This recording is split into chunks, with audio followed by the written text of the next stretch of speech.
Hello dear students, probability chapter हमारा जो चल रहा है उसी का थर्ड पार्ट है ये, जिसके अंदर हम उसकी आगे करेंगे। अभी तक हमने क्या करा है आपको एक बार रिकॉल करा देता हूँ मैं। सैम्पल स्पेस किया है अभी तक हमने, सैम्पल स्पेस बनाना सीखा हर एक्सपेरिमेंट का, और हमने टाइप्स ऑफ इवेंट से निकाले थे। ठीक है, अब उसके आगे हम देखेंगे प्रोबेबिलिटी। अब प्रॉपर प्रोबेबिलिटी क्या होती है, जो हमने 10th क्लास में पढ़ी थी और 9th में, उसी को पहले रिवाइज करते हैं। तो हमने अभी तक क्या पढ़ा हुआ है कि प्रोबेबिलिटी जो होती है किसी भी इवेंट की, उसको हम कैसे डिफाइन करते हैं। हम उसको डिफाइन करते हैं फेवरेबल आउटकम्स, यानी उस इवेंट के फेवरेबल जिसकी प्रोबेबिलिटी हमें निकालनी है, favourable outcomes upon total number outcomes. ये आपने पढ़ा होगा, है ना, अपॉन टोटल नंबर आउटकम्स। ये हमने एक चीज़ पढ़ी हुई है। एक बार मैं टोटल प्रोबेबिलिटी के जो सारे कंपोनेंट्स हैं उनको डिस्कस करते हैं। ये हमने पढ़ा हुआ, ठीक है ना। दूसरा कंसेप्ट हमने पढ़ा है कि किसी भी इवेंट की जो प्रोबेबिलिटी होती है वो हमेशा लाई करती है 0 से 1 के बीच में। कभी भी प्रोबेबिलिटी 0 से छोटी नहीं हो सकती और कभी भी 1 से बड़ी नहीं हो सकती, क्योंकि जो फेवरेबल आउटकम होंगे वो टोटल से को कभी क्रॉस नहीं कर सकते। और फिर हमने पढ़ा हुआ है कि किसी भी इवेंट की अगर प्रोबेबिलिटी 0 आती है तो हम उसको कहते हैं इम्पॉसिबल इवेंट। याद होगा आपको, पिछली क्लास में कराया था मैंने। ऐसे इवेंट जो कभी हो ही नहीं सकता तो उसको कहते हैं हम इम्पॉसिबल इवेंट। जैसे मैंने आपको एग्जांपल बताया था कि एक हमने डाई को फेंका और उस पर नंबर 7 से छोटा आ गया, तो हम 7 से बड़ा आ गया, 7 से बड़ा आ गया, तो वो तो कभी हो नहीं सकता। तो ऐसे इवेंट को कहते हैं हम इम्पॉसिबल इवेंट। और जो हो नहीं सकता तो उसके चांसेस क्या हो जाएंगे, 0। तो इसलिए इम्पॉसिबल इवेंट की प्रोबेबिलिटी हमेशा 0 होती है। और अगर किसी भी इवेंट की प्रोबेबिलिटी 1 हो जाए तो ऐसे इवेंट को हम कहते हैं श्योर इवेंट। श्योर इवेंट जो होगा ही होगा, तो यानी जो भी इवेंट श्योर होगा उसकी प्रोबेबिलिटी हम कहते हैं हमेशा 1 होती है। और इसका एग्जांपल भी मैंने बताया था आपको, जैसे हमने डाई को रोल किया, नंबर 6 या उससे छोटा है तो वही आता है। तो ऐसे इवेंट्स को हम कहते हैं श्योर इवेंट और इम्पॉसिबल इवेंट, और उनकी प्रोबेबिलिटी 0 और 1 होती है। फिर हमने किया था कि किसी भी इवेंट के होने की प्रोबेबिलिटी प्लस उसके ना होने की प्रोबेबिलिटी का जो सम होता है वो हमेशा 1 होता है ना। तो जैसे अगर मैं बोलूँ आपको कि किसी भी इवेंट के ना होने की प्रोबेबिलिटी निकालनी है, बार का मतलब नॉट ई, तो हम क्या करेंगे, 1 में से उसके होने की प्रोबेबिलिटी को माइनस कर देंगे। ये भी हमने किया हुआ, ठीक है। इसके आगे चलते हैं। अब एनसीईआरटी क्वेश्चंस करने से पहले एक चीज़ और बता दूं मैं, ठीक है। इसके आगे थोड़ा सा एक कंसेप्ट और बताया था मैं कि हमने ना सेट्स के अंदर एक फॉर्मूला किया था, number of element in A union B is equal to number of element in A plus number of element in B minus intersection, अगर आपको याद हो, ठीक है।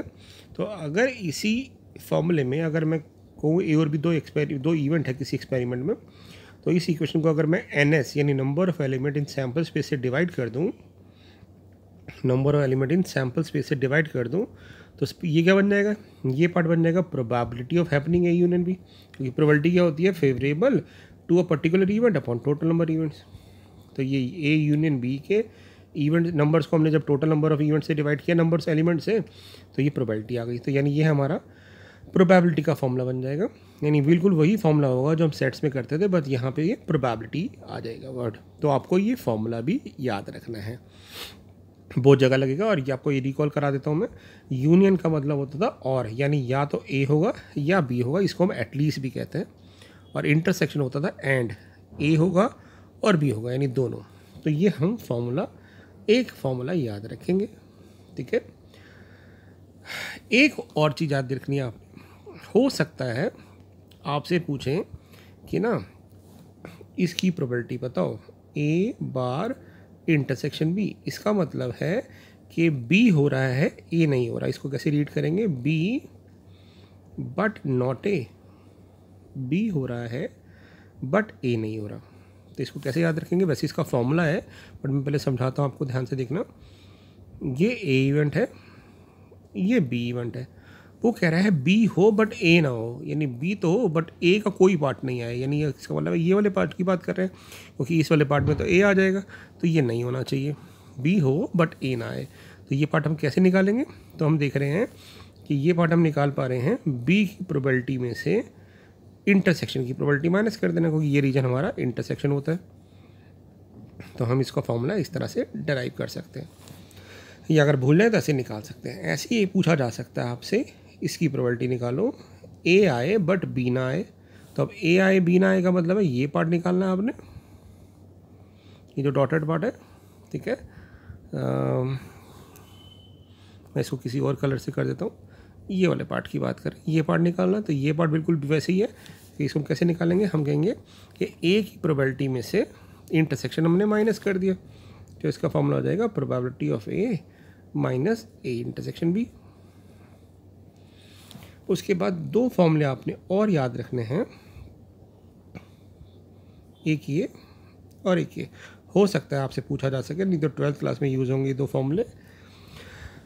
इसको याद करने का तरीका बताता हूँ मैं, डी मॉर्गन्स लॉ से करेंगे कि ना जब दोनों नंबर पे बार हो, दो इवेंट पे बार हो, तो आप क्या करो, इस बार को कंबाइन कर दो, यानी कंबाइन कर दिया। ऐसे ही नीचे भी दोनों पे बार है तो हमने कंबाइन कर दिया, और अगर यूनियन हो तो इंटरसेक्शन में कन्वर्ट कर दो, और अगर इंटरसेक्शन हो तो यूनियन में कन्वर्ट कर दो। अब हमें निकालना है फर्स्ट पार्ट के अंदर P of A union B bar, यानी ए यूनियन बी नहीं होना चाहिए। तो कैसे निकालेंगे, 1 में से ए यूनियन बी की प्रोबेबिलिटी को माइनस कर देंगे। यहाँ पे हमें निकालना है ए इंटरसेक्शन बी नहीं होना चाहिए, तो 1 में से उसके इंटरसेक्शन की प्रोबेबिलिटी को माइनस कर देंगे। तो ये हमारे कुछ फॉर्मूलेज हैं जो आपको याद रखने हैं, ठीक है बच्चे। अब चलते हैं हम थर्ड एक्सरसाइज की तरफ। ये हमारा फर्स्ट क्वेश्चन है एनसीईआरटी का, जिसमें बोला गया है कि ना ये बताओ कि इनमें से कौन सा एक्सपेरिमेंट सही है। यहाँ पे हमें दिया हुआ है एक एक्सपेरिमेंट के अंदर W1 W2 ऐसे W7 तक कुछ इवेंट्स हो रहे हैं और उनकी प्रोबेबिलिटी दी हुई है। तो पूछा गया कौन सा एक्सपेरिमेंट सही है।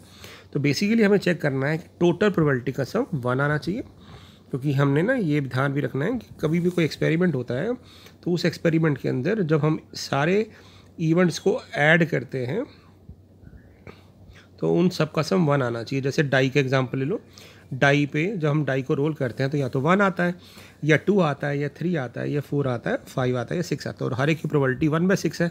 तो जब सबको ऐड करते हो 1/6 को, तो हमारा आंसर क्या आता है, 1 आता है। तो यानी हमें ध्यान रखना है कि सबका सम 1 आना चाहिए। तो क्योंकि अब हमें चेक करना है क्या टोटल सम 1 आता है। देखो मैं 1/1 की बात करता हूँ, 0.6 और 0.2 0.8 हो गया, 0.8 और 1 0.9 हो गया, और जब इनको जोड़ा तो ये भी 0.1 आ रहा है, तो यानी इसका टोटल सम 1 आ रहा है। तो हम कहेंगे ये हमारा सही एक्सपेरिमेंट है। अगला देखते हैं, क्योंकि 7 इवेंट है और हर एक की प्रोबेबिलिटी 1/7 है, तो 7 को 1/7 टाइम्स ऐड करोगे तो आ जाएगा 7 × 1/7 यानी 1। इसका टोटल भी 1 आ रहा है, इसलिए ठीक है। यहाँ पे यही सम 1 से बड़ा आ गया तो ये तो पॉसिबल ही नहीं है, तो 1 तो हो ही नहीं सकता इसका सम। यहाँ पे प्रोबेबिलिटी नेगेटिव है, प्रोबेबिलिटी नेगेटिव कभी हो नहीं सकती, तो ये भी रॉन्ग है। तो सी रॉन्ग है, डी रॉन्ग है। अब ई पे चलते हैं। ई पे भी देखो बेटा, ये पार्ट 1 से बड़ा हो गया, कभी भी प्रोबेबिलिटी 1 से बड़ी नहीं होती, तो इसका टोटल भी 1 नहीं आएगा, दूसरा प्रोबेबिलिटी कभी 1 से बड़ी नहीं होती। तो यानी हमारे कौन कौन से पार्ट सही हैं, ए और बी पार्ट सही हैं, ठीक है बच्चे। अब चलते हैं सेकंड पार्ट पे। इस टाइप के क्वेश्चन आपने 10th क्लास में किए होंगे, बेसिक्स हैं, तो फटाफट करते हैं। यहाँ कह रहा है कि सेकंड क्वेश्चन के अंदर कि ना आप क्या करो, एक कॉइन को 2 बार फेंको। तो हमने एक कॉइन को 2 बार फेंका, तो एक कॉइन को जब 2 बार फेंकते हैं तो आपको याद होगा हमने 4 केस बनाए थे, TT, TH, HT और HH। ये हमने केस बना लिए। वो कह रहा है प्रोबेबिलिटी बताओ कि एटलीस्ट 1 टेल आए, यानी कम से कम एक टेल तो आए। अब एटलीस्ट का मतलब होता है कम से कम, मतलब एक टेल तो आए, एक से ज़्यादा टेल हो सकते हैं, तो यानी दोनों टेल भी हमारे हो जाएंगे। तो हम कहेंगे हमारे फेवरेबल केस हमारे 3 हैं, टोटल केस 4 है, तो हम डायरेक्ट लिख देंगे, ज़्यादा कुछ बताने की ज़रूरत नहीं होती। 1 मार्क का क्वेश्चन है, तो आप कहेंगे प्रोबेबिलिटी हो जाएगी इस केस में 3/4, क्योंकि 3 फेवरेबल है और टोटल 4 है।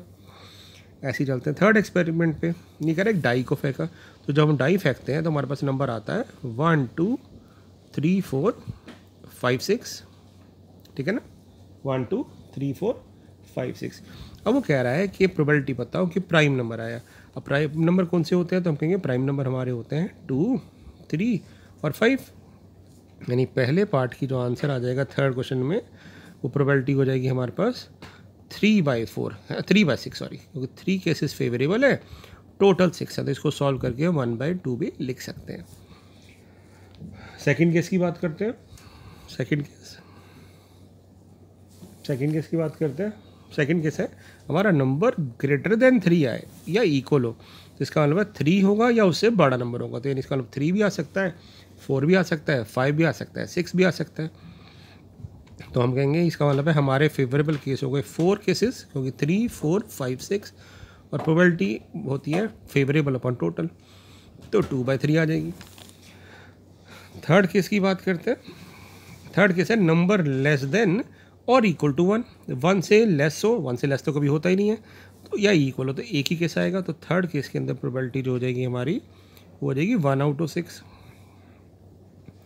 फोर्थ केस है कि मोर देन 6 है। अब मोर देन 6 तो हो ही नहीं सकता क्योंकि 6 ही मैक्सिमम होता है, तो इम्पॉसिबल इवेंट 0 हो जाएगी।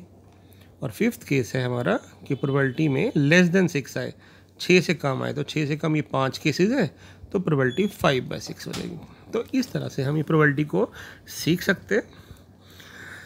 अब बात करते हैं कार्ड्स की। हमें पता है कार्ड्स के अंदर 52 कार्ड्स होते हैं। थोड़ा सा मैं कार्ड के बारे में बता दूं आपको। ये 52 कार्ड्स के अंदर 26 जो होते हैं ब्लैक कार्ड होते हैं, 26 हमारे रेड कार्ड होते हैं, है ना। इसके अंदर भी 2 टाइप्स होती हैं, इसके अंदर भी 2 टाइप्स होती हैं, यहाँ डायमंड और हार्ट, या क्लब और स्पेड। ये 13 कार्ड्स होते हैं ना, ये आपको पता होगा। और इनमें भी 13 कार्ड कौन से होते हैं, 1 से लेके के तक होते हैं, राइट। अब ये कह रहा है कि हमने एक कार्ड निकाला 52 में से, how many points are there in the sample space. तो अब हम जब कार्ड निकालेंगे तो हम कोई भी कार्ड निकाल सकते हैं 52 में से। तो इसका मतलब हो गया कि जो सैम्पल स्पेस में पॉइंट होंगे, फर्स्ट पार्ट के अंदर सैम्पल स्पेस पूछा हुआ है कि सैम्पल स्पेस में कितने पार्ट होंगे, तो कहेंगे 52 पॉइंट्स होंगे, क्योंकि कोई भी एक कार्ड निकल सकता है। तो हम फर्स्ट पार्ट का आंसर लिख देंगे 52 पॉइंट्स, क्योंकि 51 केसेस होंगे। अब उसके बाद कह रहा है 51, समझ गए ना, 52 कौन से होंगे, कोई भी ये आ सकता है, क्लब, कोई भी स्पेड, कोई भी डायमंड, कोई भी हार्ट, तो इसलिए 52, क्योंकि सबके चांसेस इक्वल लाइकली होते हैं। अब वो कह रहा है प्रोबेबिलिटी बताओ कि हमारे पास एस ऑफ स्पेड आया, स्पेड का एस आया। अब स्पेड में एक ही एस होता है, तो हम कहेंगे स्पेड के अंदर एक ही एस होता है, तो फेवरेबल केस हमारा 1 हो गया और टोटल केस 52 है, तो आंसर आ जाएगा 1/52। सी पार्ट है कि प्रोबेबिलिटी बताओ कि एस आए, एस होता है इक्का, तो वो इधर भी होता है, इधर भी होता है, इधर भी होता है, इधर भी होता है, यानी हर नंबर हमारे को पता है 4 बार आता है। तो हम कहेंगे कि भी एस आने की प्रोबेबिलिटी जो होगी, इसको हम ई की जगह हम एस भी लिख सकते हैं। तो एस हमारे 4 होते हैं, टोटल कार्ड 52 है, तो हमारे पास प्रोबेबिलिटी 1/13 आ जाएगी। सेकंड पार्ट है इसी का, ब्लैक कार्ड निकालो। तो ब्लैक कार्ड जो होता है, अभी मैंने आपसे बोला था और आपको पता भी होगा, ब्लैक कार्ड, क्योंकि टोटल 52 कार्ड्स होते हैं ना हमारे, तो 26 रेड होते हैं, 26 ब्लैक होते हैं, तो ब्लैक कार्ड होते हैं 26। तो ब्लैक कार्ड निकलने की प्रोबेबिलिटी हो जाएगी 26/52, यानी 1/2। तो ये क्वेश्चन हो गया, है ना। अब चलते हैं फिफ्थ क्वेश्चन की तरफ। फिफ्थ क्वेश्चन क्या है देखिए, ये कह रहा है फिफ्थ क्वेश्चन में a fair coin and with 1 mark on one face and 6 on the other and a fair dice are tossed। यानी हमने क्या किया, एक हमने कॉइन फेंका जिस पे 1 लिखा है और 6 लिखा है, हेड और टेल की जगह 1 और 6 लिखा हुआ है, और इसके बाद एक डाई फेंकी। तो डाई पे भी हमारे पास 6 नंबर हो सकते हैं, 1 1 1 2 1 1 2 3 4 5 6। इधर भी 1 2 ऐसा हमने किया था, अगर आपको याद हो, सैम्पल्स बनाने के लिए हमने फर्स्ट वाले ट्यूटोरियल में सीखा था कि यहाँ पे भी 6 केस आ सकते हैं। यानी सैम्पल स्पेस में कितने केस होंगे, 1 1 1 2 1 3, यानी इस 1 के बाद 1 आ जाए, 1 के बाद 2 आ जाए, तो जब 12 केस बनेंगे हमारे। तो अब वो पूछ रहा है कि उन 12 में से फर्स्ट पार्ट की प्रोबेबिलिटी बताओ कि 3 आने की प्रोबेबिलिटी क्या होगी, सम 3 आने की, यानी जो 2 नंबर आ रहे हैं उनमें सम 3 कब आएगा। तो हम सम कहेंगे सम 3 कब आएगा, जब हमारे पास 1 2 आए, यानी 1 के साथ 2 आ जाए, ठीक है। 1 1 नहीं हो सकता, 1 3 नहीं हो सकता, 1 4 नहीं हो सकता, 1 5 नहीं, 1 6 नहीं, और किसी केस में हमारे पास 3 सम नहीं आएगा। तो हम कहेंगे 3 सम आने की प्रोबेबिलिटी, हमारे पास एक ही फेवरेबल केस है और टोटल 12 केसेस हैं, 12 केसेस, 6 इधर और 6 इधर, तो प्रोबेबिलिटी 1/12 हो जाएगी। फिर कह रहा है सम 12 आने की प्रोबेबिलिटी बताओ। अब सम 12 इस वाले में तो आएगा ही नहीं, क्योंकि एक पार्ट 1 है और 12 सम होने के लिए 11 आना चाहिए, 11 डाई पे आता नहीं है। यहाँ पे 12 आ सकता है जब दोनों नंबर 6 6 होंगे, तो 12 आने की प्रोबेबिलिटी भी 1/12 हो जाएगी। तो बहुत ही ईजी सा क्वेश्चन था, ठीक है। अब बात करते हैं 6 क्वेश्चन की। ये कह रहा है there are 4 men and 6 women on city council. इफ 1 council member is selected at random what is the probability that it is a woman, यानी वुमन सेलेक्ट करने की प्रोबेबिलिटी पूछ रहा है आपसे। तो वुमेन कितनी है 6, तो कोई भी एक वुमेन सेलेक्ट हो सकती है। तो हमारे पास फेवरेबल केस कितने हो गए, हम कहेंगे फेवरेबल केस हो गए 6 और टोटल केस कितने हो गए 10। तो प्रोबेबिलिटी आ जाएगी 3/5। 10 क्यों कह रहा हूँ मैं, क्योंकि टोटल 4 मैन और 6 वुमेन है, तो कोई भी एक सेलेक्ट हो सकता है। तो अभी तो ये बिल्कुल बेसिक्स चल रहे हैं प्रोबेबिलिटी के, ठीक है बेटा। अब चलते हैं 7th क्वेश्चन की तरफ। ये कह रहा है कॉइन इज टॉस्ड 4 टाइम्स, एक कॉइन को हमने 4 बार फेंका, ठीक है। तो हमें 4 बार जब फेंकते थे आपको याद होगा हमने इसके 16 केसेस बनाए थे। तो 16 केस कौन से बनेंगे, देखिए याद होगा आपको, एक बार दोबारा बना लेते हैं। तो 16 में हमने 8 बार हेड, 8 बार हेड, 8 बार टेल लिख दिया था।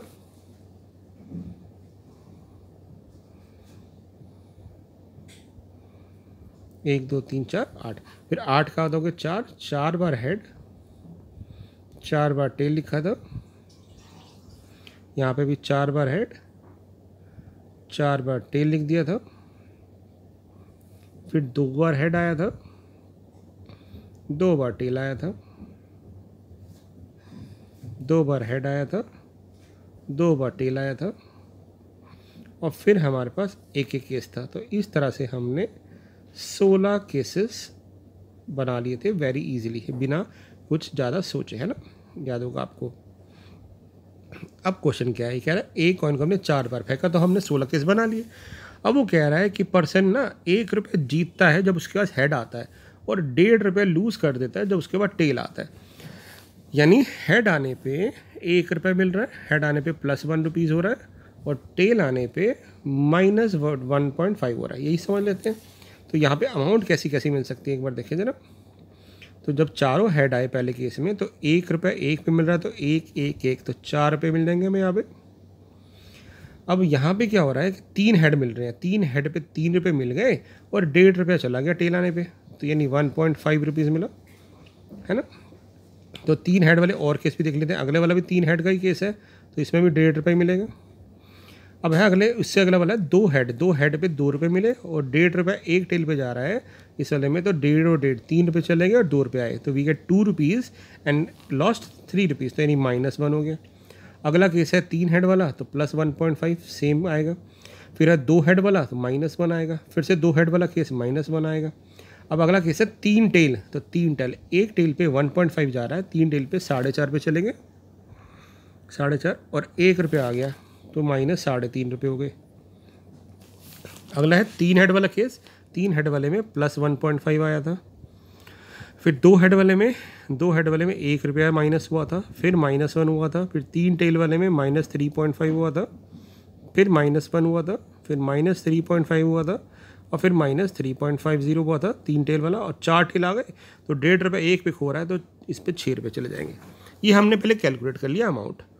अब वो कह रहा है कि ना from the sample space calculate how many different amount of money you can have, कितनी टाइप की मनी मिल रही है। तो हम कहेंगे मनी तो बहुत सिंपल है, 4 रुपये मिल रहे हैं, या तो +4 रुपीज़ मिल रहे हैं, या +1.5 रुपीज़ मिल रहे हैं, या -1 रुपये मिल रहा है, या -3.5 मिल रहा है, या -6 मिल रहा है। यानी हमारे पास 5 टाइप की अमाउंट आ रही है, और वो कह रहा है हर एक की प्रोबेबिलिटी निकालो।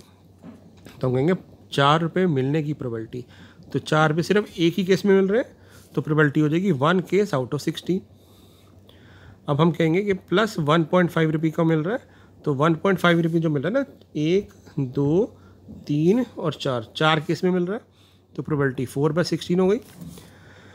1 रुपये लॉस कब हो रहा है हमारे पास, 1 केस 2 3 4 5 और 6 केस में मिल रहा है, तो 6/16 हो गई, ठीक है। इसको आप सॉल्व भी कर सकते हो 1/4, इसको सॉल्व कर सकते हो 3/8।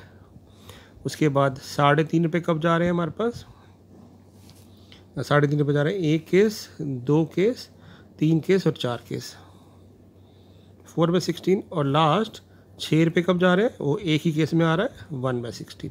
तो हमने सारे केसेस की प्रोबेबिलिटी निकाल दी, ठीक है। तो बहुत ही इजी क्वेश्चन था, और हमने सिर्फ सैम्पल स्पेस को देख के यूज़ किया। और एक चीज़ याद रखिएगा, हम सैम्पल स्पेस हमेशा तब यूज़ करते हैं जब हर इवेंट की प्रोबेबिलिटी इक्वली लाइकली हो। अगर प्रोबेबिलिटी इवेंट्स की अलग होगी तो हम सैम्पल स्पेस यूज़ नहीं करते, वो मैं बताऊंगा जब क्वेश्चन आएंगे। तो 7th क्वेश्चन क्लियर हो गया होगा आपको। अब चलते हैं 8th क्वेश्चन पे। कह रहा है 3 कॉइन को टॉस किया और फिर इनकी प्रोबेबिलिटी बताओ।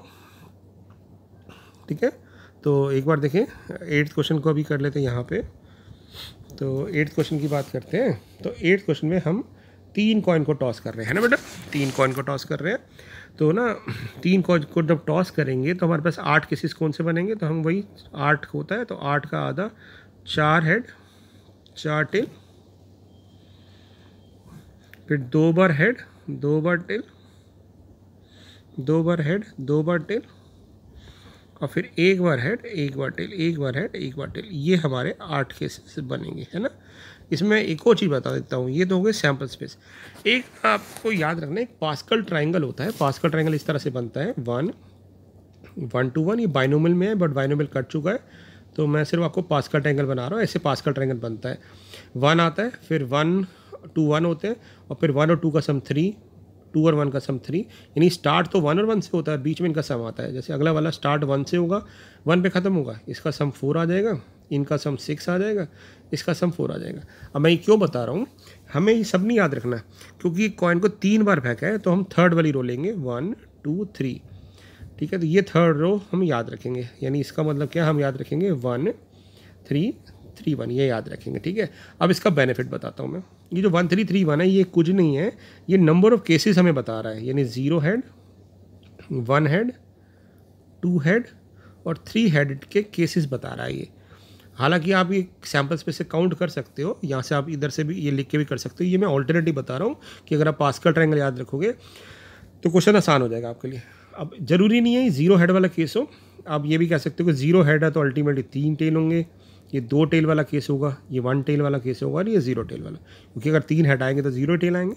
तो आप ये 1 3 3 1 भी याद रख सकते हो, और 1 3 3 1 याद रख लिया तो आप इन क्वेश्चंस को डायरेक्ट बता सकते हो। देखो 3 हेड की प्रोबेबिलिटी पूछी है तो आपको सैम्पल्स पे याद करने की जरूरत नहीं है। ठीक है ना, 3 हेड का केस ये रहे, 3 हेड एक केस है और टोटल कितने हैं 8, तो आप इसकी प्रोबेबिलिटी बता दोगे 1/8। फिर 2 हेड की बात कर रहे हैं, 2 हेड के लिए पास्कल ट्रायंगल ये रहा, सॉरी 2 हेड के लिए ये रहा, 3 केसेस, तो 3 केसेस की प्रोबेबिलिटी हो जाएगी हमारे पास 3/8। एटलीस्ट 2 का मतलब समझते हैं, कम से कम 2 हेड, तो 2 या 3, तो इन दोनों को ऐड कर देंगे, 3 और 1 को ऐड करेंगे तो आ जाएगा 4/8। फिर है एटमोस्ट 2 हेड। एटमोस्ट 2 हेड का मतलब होता है ज़्यादा से ज़्यादा 2 हेड, तो ज़्यादा से ज़्यादा 2 का मतलब 2 हेड और उससे नीचे जाएंगे, तो ये हम सबको ऐड कर देंगे। तो इसको ऐड करेंगे 1 3 और 3 7 हो गया, तो अब कह देंगे 7/8 हो जाएगा। नो हेड मतलब एक भी हेड नहीं आ रहा, एक भी हेड नहीं आ रहा, तो एक भी हेड नहीं आ रहा, ये केस 1/8। यानी अगर आपने पास्कल ट्रायंगल याद रख लिया तो हम बहुत ईजिली बना सकते हैं, नहीं तो सैम्पल्स में से ढूंढ ही लोगे। 3 टेल की बात करते हैं, 3 टेल ये रहे, 3 टेल का भी एक ही केस होगा, तो 1/8। फिर है एक्जैक्टली 2 टेल। 2 टेल के भी केसेस हमने डायरेक्ट लिखे थे, 2 टेल ये रहा, 2 टेल के केस हो गए 3, तो प्रोबेबिलिटी हो जाएगी हमारे पास 3/8। नो टेल एक भी टेल आए 1/8। एटमोस्ट 2 टेल आए मतलब ज़्यादा से ज़्यादा 2 टेल आए, तो 2 टेल और उससे कम केस लेंगे, तो 2 1 और 0 यानी 3 3 6 और 1 7, तो इसका आंसर आ जाएगा 7/8।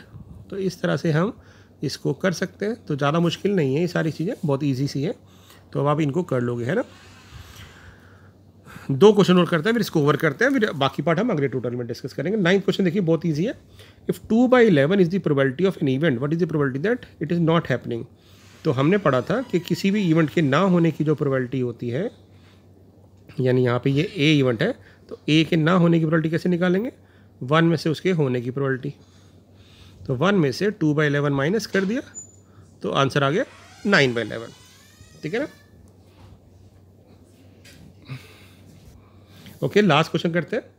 यहाँ पे देखिए कह रहा है कि प्रोबेबिलिटी बताओ वावल की। इसमें वावल कितने आ रहे हैं अगर आप देखो, 1 वावल 2 वावल 3 वावल 4 वावल 5 और 6, है ना। एसेसिनेशन में एक ए, दूसरा ए, फिर एस एस, फिर एस एस, फिर ए, है ना, ए नहीं सॉरी आई, फिर एन, फिर ए, फिर टी, फिर आई, फिर ओ और फिर एन। तो कितने वर्ड हो गए, 3 3 6 7 8 9 10 11 12 13 वर्ड है। 13 में से 1 2 3 4 5 6 6 वावल हैं और 7 कॉन्सोनेंट है। पूछ रहा है वावल सेलेक्ट होने की प्रोबेबिलिटी क्या होगी, तो वावल सेलेक्ट होने की प्रोबेबिलिटी हो जाएगी 6/13 और कॉन्सोनेंट की प्रोबेबिलिटी हो जाएगी हमारे पास 7/13। बस यही आंसर आ जाएगा हमारा, है ना। ठीक है, ठीक है, तो अभी इसको ओवर करते हैं ज़रा। ठीक है, इस ट्यूटोरियल को यहीं पे एंड करते हैं, बाकी फिर आप क्वेश्चन अगले ट्यूटोरियल में हम करेंगे। ठीक है, bye for now, thank you.